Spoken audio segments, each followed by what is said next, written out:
The cups were already stacked. 16 of them, paper, white, with little yellow suns drawn in crayon along the rim. Cora had drawn them herself the night before, sitting at the kitchen table with her tongue pressed to the corner of her mouth, the way she did when something mattered. She was 7 years old, and the stand she had set up on the sidewalk in front of their apartment building had taken 2 full days to build, with cardboard and tape, a piece of poster board her mother had found in the recycling bin of the office, where she cleaned floors 3 nights a week. The sign said fresh lemonade 50 cents in big, uneven purple letters. Because Cora had learned the word, but not quite the spelling yet, and her mother had not had the heart to correct it. That was the morning of the last Saturday in July. By noon, not a single person had stopped. Kezia stood in the doorway of the building, watching her daughter from behind the glass. She had come down twice already, once to bring Cora a cup of ice water because the heat was sitting close to 90, and once just to stand beside her for a few minutes and say nothing. Both times Cora had smiled and told her she was fine, that people were probably just on their way somewhere, that the afternoon would be busier. Kezia had nodded and gone back upstairs because she had laundry to fold and a shift at the diner starting at 4, and there was nothing in her power to make strangers stop. She was 31 years old, and she had learned that there were certain kinds of helplessness that a mother had to carry, quietly, without letting her child see the weight of them. She did not know that someone was already watching. She did not know that the silver sedan that had slowed near the corner, 20 minutes earlier, the one she had barely noticed, belonged to a man named Walter Cole, and that Walter had pulled that car to the curb across the street and was sitting with his window down, not on his phone, not looking anywhere else, just watching a little girl in a yellow t-shirt behind a cardboard stand. And that what he was feeling, sitting there in the heat with the engine off, was something close to grief he had been carrying for almost 4 years. If you have ever watched a child do something with their whole heart and had the world walk past without noticing, you know the kind of quiet that was on that street. Stay close, because something was about to change, and neither Cora nor her mother had any way of seeing it coming. The summer had not been easy for Kezia. It had not been easy for a while before that, either, if she was being honest, which she mostly was not, because honesty about how hard things were cost energy she could not afford. She had grown up in this same neighborhood 2 blocks east, had gone to the same elementary school Cora was finishing next year, had known the smell of this particular heat rising off this particular pavement since she was smaller than Cora was now. She had not planned to still be here at 31, not in a bad way, just in the way that young people make loose plans that the years quietly reroute. She had planned, in a general way, on things being easier by now, on having a car, on not counting the hours until her next paycheck to know whether she could afford both the electric bill and the school supplies that September would require. Cora's father, Marcus, had not been in the picture for 2 years, not because he was cruel or because anything dramatic had happened, but because he was 29 and not yet ready to be what a 7-year-old needed every morning and evening, and eventually he had stopped trying to fake it. He sent money when he had it, which was less and less often lately, and he called on Sundays, which Cora still brightened for even when the calls got shorter. Kezia did not speak badly of him in front of her daughter. She had decided early that whatever she felt about the choices he had made, Cora's image of her father was Cora's to form on her own. That restraint cost something too. Most things did. The lemonade stand had been Cora's idea from the beginning. She had seen a television program, something on a Saturday morning before Kezia was fully awake, where a child had sold lemonade and raised money to donate to a shelter for dogs. For 2 weeks afterward, Cora had talked about the stand, and Kezia had helped her without expectation, because the doing of it mattered, not the selling. They had bought a bag of lemons, a cup of sugar, and a pitcher, which had come to $4.60 at the corner store. Cora had squeezed every lemon herself, steadying each half over the strainer with both hands, and pushing down with her whole body. She wanted to earn enough to buy a birthday present for her grandmother, Kezia's mother Ruth, whose birthday was in 2 weeks. She had a specific present in mind, a small wind chime she had seen in the window of the shop on Delaney Street, the kind with thin copper pipes and a blue glass bird at the centre, which cost $14. She had told Kezia it was going to be easy, that everybody liked lemonade, and Kezia had agreed that yes, everybody did. It was Saturday, though, and the block was quiet, and most of the people who did pass were either already somewhere in their minds or in too much of a hurry to stop for a paper cup from a 7-year-old. A man in a delivery uniform walked by and smiled, but did not slow. A woman with a stroller lifted a hand as she passed, but did not look down. 2 teenagers on bikes came around the corner going fast, and were gone before Cora had a chance to call out. By 11:30 she had sold 1 cup to Mrs. Flowers from the 3rd floor, who had already told Kezia she was going to buy one out of kindness, and who had pressed $2 whole into Cora's palm and said, "Keep the change, sweetheart," before going back inside.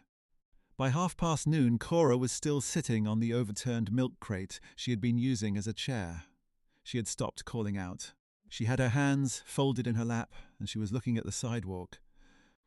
And she was crying, not loudly, not in a way that would make anyone feel guilty, just quietly, the way children cry when they are old enough to understand that some disappointments do not have someone to blame. Kezia saw it through the glass and pressed her hand flat to the door and breathed. Walter saw it from across the street. He had been sitting there for 40 minutes at that point, and he could not fully explain to himself why he had not driven away. He was in the neighborhood for a reason that had nothing to do with lemonade stands, a reason that still sent a low ache through his chest whenever he let himself think about it directly. He was 54 years old. He had built a logistics company over 22 years that now employed close to 400 people and operated out of 3 cities. He wore a plain white shirt on weekends and drove himself. He had been married to the same woman for 26 years, and she had died of a fast cancer 22 months ago, and he still sometimes drove on Saturdays, because the house was quiet in a way that a moving car was not. He had learned to keep moving. He did not talk about it at work. He did not talk about it much anywhere.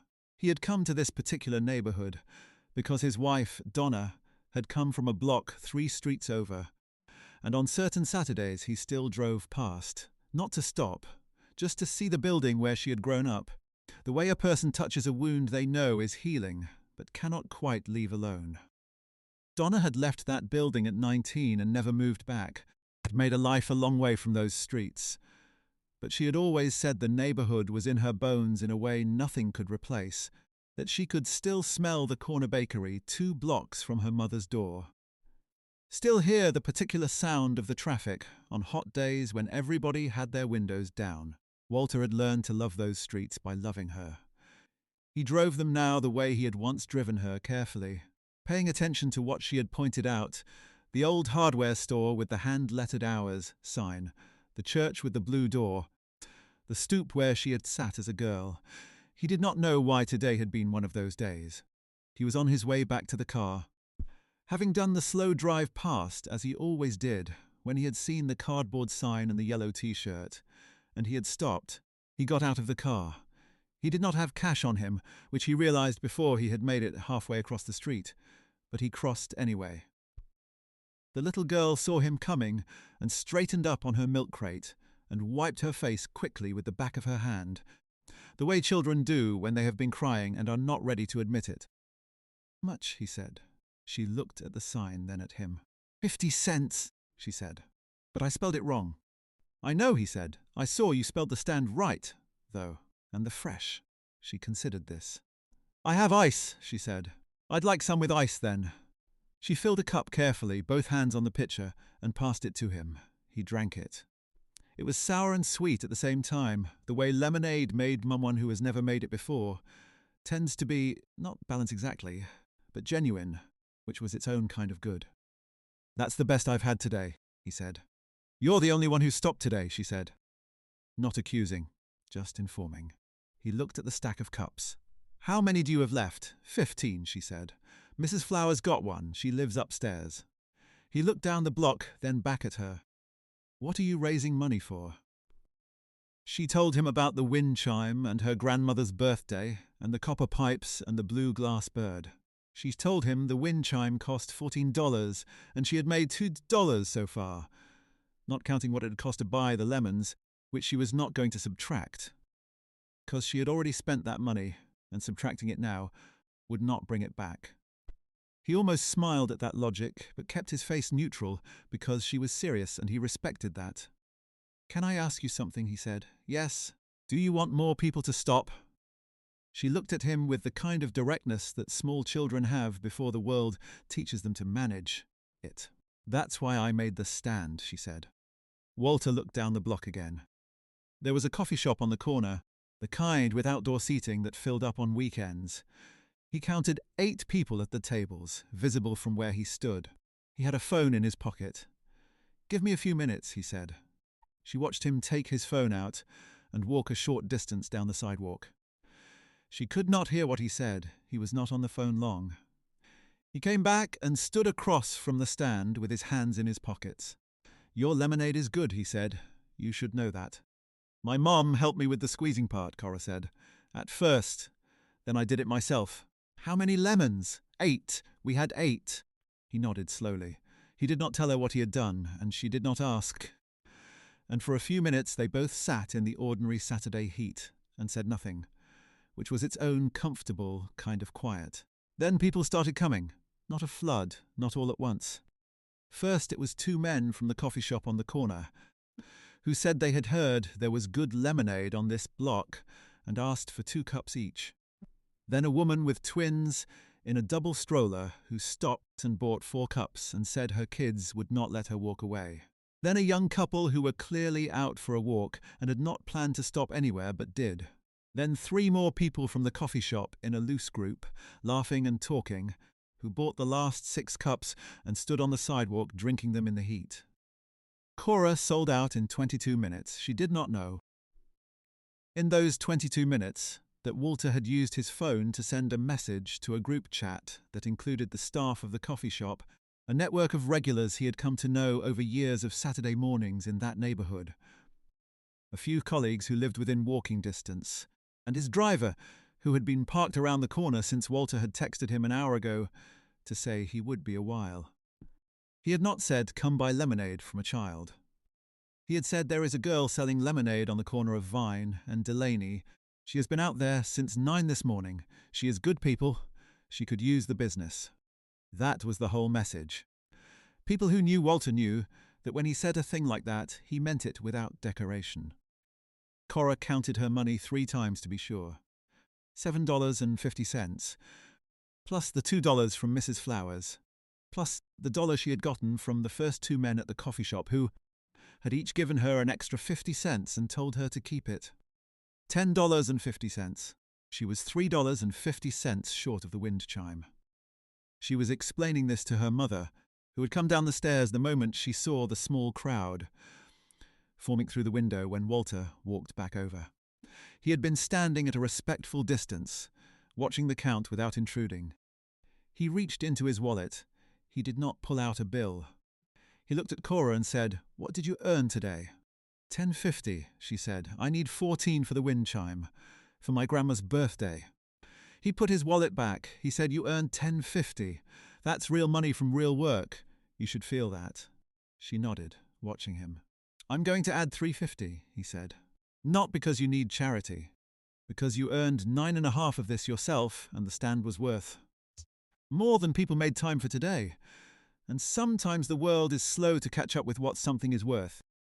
He set the money on the table. Cora looked at it, then at him. "What's your name?" she said. "Walter," he said. "Thank you, Walter. You're welcome." He paused. "What's yours?" "Cora," she said, "like the grain." He looked at her for a moment. Something moved across his face, quiet and private, gone in a second. His wife's middle name had been Cora. He had not said it out loud to a stranger since the funeral. He stood there a beat longer than felt natural, and Kezia, watching from the side, caught the expression and felt something in it without knowing its source. The particular stillness of someone who has just been brushed by something they were not expecting. "That's a good name," he said. He shook Kezia's hand before he left, a formal and unhurried handshake, and thanked her for the lemonade. She thanked him for stopping.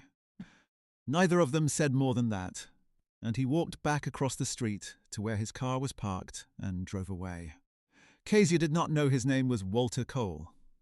She did not know what he did or where he lived. She did not know about Donna or the Saturdays, or the message he had sent that had brought 20 people to a sidewalk on a slow July afternoon. She knew only that a man had stopped and bought a cup and said something true to her daughter, and that Cora had stood a little taller for the rest of that afternoon. She bought the wind chime the next morning. Ruth's birthday was on a Thursday. Kezia worked the opening shift at the diner that day, the one that started at 6 in the morning and ended at 2 in the afternoon, and she came home and changed out of her uniform and took Cora on the bus to her mother's apartment 12 blocks north. Ruth was 63 and had been retired from the school system for 2 years on account of her knees, and she lived in the same apartment she had lived in for 31 years, the one Kezia had grown up in, with the window boxes that she planted every May and the kitchen that smelled of cardamom and of something older and harder to name. Cora gave her the wind chime first, before the cake, because she could not wait. She had wrapped it herself in newspaper and purple ribbon, and she held it out with both hands. Ruth opened it slowly, the way she opened everything. Not to drag it out, but because she believed in the full attention a thing deserved. When she lifted the blue glass bird, and the copper pipes caught the light from the kitchen window and rang softly against each other, she pressed her lips together and looked at her granddaughter. "Where did you get the money for this?" she said. "I made lemonade," Cora said. "And I sold almost all of it, and a man named Walter helped." Ruth looked at Kezia over Cora's head. Kezia gave a small nod. "Tell me about Walter," Ruth said. So Cora told her in the way 7-year-olds tell stories, which is to say all at once and out of order and with the important parts emphasized hard. The yellow suns on the cups, the misspelled sign, the man who crossed the street when no one else had stopped all morning, the message he had sent that she had not seen but that must have worked, the handshake he gave her mother before he left. Ruth listened to all of it without interrupting. When Cora was finished, Ruth was quiet for a moment, and then she said, "You did that, Cora. You built the stand. You made the lemonade. You sat there all morning. The man just helped people see what was already there." Cora thought about this. "But he's the one who told them to come." "He pointed," Ruth said. "You built the thing worth pointing at." That was the conversation Kezia carried with her afterward. Not just the words, but the plain certainty her mother had delivered them with, as if she had known things like this her whole life. And they still surprised her a little, still seemed to matter. Kezia was tired in the way that people who work too much and sleep too little are tired. Not just in the body, with a tiredness that sometimes made ordinary things hard to hold on to. She had been tired for a long time. There were days she made it through purely by not stopping to take stock of how far she still had to go. And then there were days like this one, in her mother's kitchen with the wind chime turning in the window light, and Cora eating cake with both hands, where the distance to somewhere better felt less like a wall and more like a road. She went back to work the next morning. The shift at the diner was the one she had held for 3 years, weekday mornings and alternate Saturdays, 6 to 2. The diner was called Patty's, though no Patty had been involved in its operation for at least a decade, and it served the kind of food that people ordered without looking at the menu because they had been ordering it the same way for years. Kezia knew the regulars. She knew that Table 4 wanted decaf even if they asked for regular, that the man in the window booth on Tuesdays always needed extra napkins and never asked for them, that the couple who came every Saturday morning liked their eggs on separate plates, even though they shared everything else. She did her job with the same quiet attention she did most things, not because anyone noticed, but because it was the kind of person she was. There was one table she had not waited on before. It was early on a Wednesday morning, 12 days after Cora's stand, when a woman she did not recognize came in and sat at the counter. She was in her 60s, well-dressed without being showy, with silver hair cut short, and an ease in her posture that came from having been at ease for a long time. She ordered coffee and eggs, and ate slowly and read something on her phone, and did not require anything extra. When she was done, she left a 20 on a $9 check and walked without calling attention to it. Kezia noticed. She noticed everything at that counter. She thought nothing of it, beyond the ordinary gratitude of a good tip on a slow morning. The woman came back Thursday and Friday. The third morning she stayed longer, through the slow stretch after the breakfast rush, and when Kezia came to refill her coffee, she looked up and said, "You work hard." Just that. Not a question, not a compliment exactly. An observation, delivered like a fact. "I try to," Kezia said. "You have a daughter," the woman said. Kezia set the coffee pot down. "I do. She built a lemonade stand last month, on Vine and Delaney." The silence that followed was not long, but it was complete. Kezia looked at the woman. The woman looked back, steady and unhurried. "My brother told me about it," the woman said. "Walter." The name landed like a key turning. Kezia stood very still. "He doesn't tell me things unless they matter to him," the woman said. "He told me about your daughter and her stand, and the sign with the wrong spelling, and the wind chime she was saving for. He told me about the name." She paused. "Our sister-in-law. Her name was Cora too. She passed 2 years ago. He said, hearing your daughter say it was the first time it had felt like a gift instead of a grief." Kezia put her hand to the counter. "He didn't want me to come tell you this," the woman said. "He's not that kind of man. He would say he was just a person who stopped to buy lemonade. But I've been watching you work this week, and I wanted you to know that what your daughter did that day, and what you have built in her, it mattered to someone who needed it to matter. Her name was Diane Cole. She was 60 years old, and she ran the family foundation that Walter had started in his wife's name 3 years ago, focused on small community programs and educational support in neighborhoods like this one. She had her brother's same quality of stillness, the kind that came not from coldness, but from having learned that paying attention was more useful than filling space. She was not there to offer anything. She had come, she said, because she had been raised to close the loop when kindness had been given, even sideways, even through a child's lemonade stand on a slow Saturday morning. Their mother, she said, had believed that the world was made up of completed and uncompleted gestures, and that a person had a responsibility to the completed ones, even the ones that came around in unexpected shapes. Kezia asked her to stay for another cup of coffee. She did. They talked for an hour, the way women sometimes do when the talking is not social but real, when both parties are paying attention and the words mean what they say. Diane told her about Donna, about who she had been, about the neighborhood she had come from, and the life she and Walter had made, and about the particular shape of grief that does not announce itself but just takes up residence in the ordinary spaces. The Saturday drive, the quiet house, the name said by a stranger. She told her about the first year, which had been the worst, and the second year, which had surprised them both by being harder in different ways. The year the house stopped expecting Donna to come back and simply began to be the house without her. Kezia listened to all of it the way she had learned to listen, with her whole attention and no judgment, the way she listened to the regulars at the diner who sometimes said more than they meant to and needed someone to receive it without comment. Diane noticed. She said, "You do this at the counter too, you listen." "People need somewhere to put things," Kezia said. "Yes," Diane said, "they do." She wrapped both hands around her coffee cup. Walter noticed. He does not say much, but he notices everything. Kezia told her about Cora, about the lemons squeezed with both hands, about the sign made with the spelling wrong and the heart right, about the copper wind chime turning in her mother's kitchen window, about the way her daughter had sat on that milk crate all morning and cried, quietly when no one came, and straightened up the moment someone did. She didn't let him see it had been hard, Kezia said. She wiped her face, and she showed him the ice. Diane was quiet for a moment. Then she said, "That's you in her. That's the thing you gave her." Kezia did not have an answer for that. She refilled the coffee, and they sat a little longer.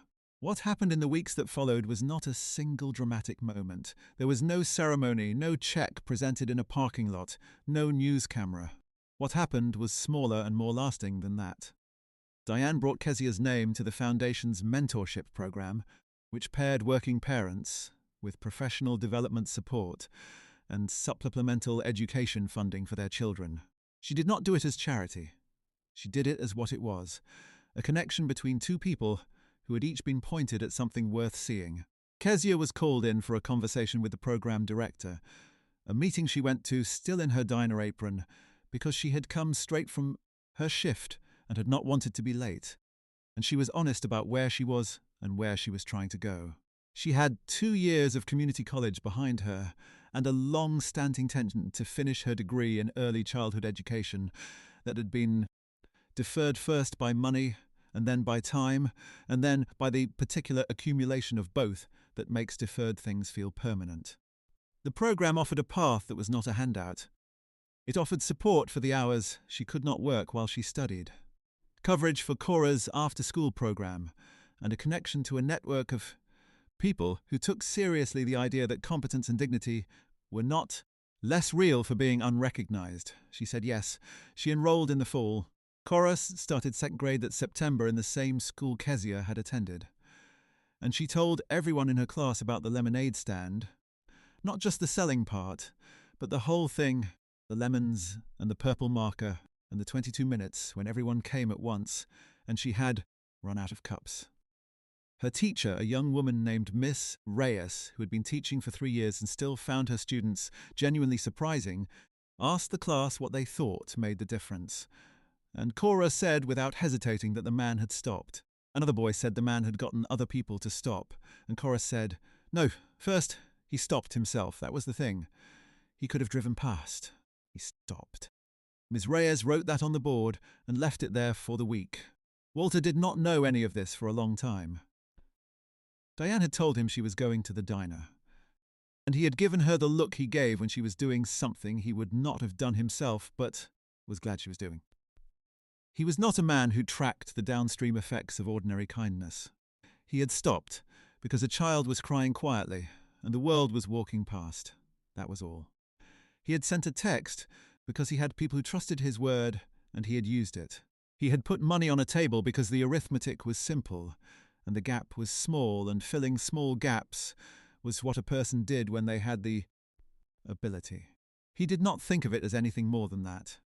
Diane told him about Kezia's enrollment in November, when they had dinner at the house he still lived in, still too quiet on the weekends, still with Donna's wind chimes on the back porch that he had never taken down.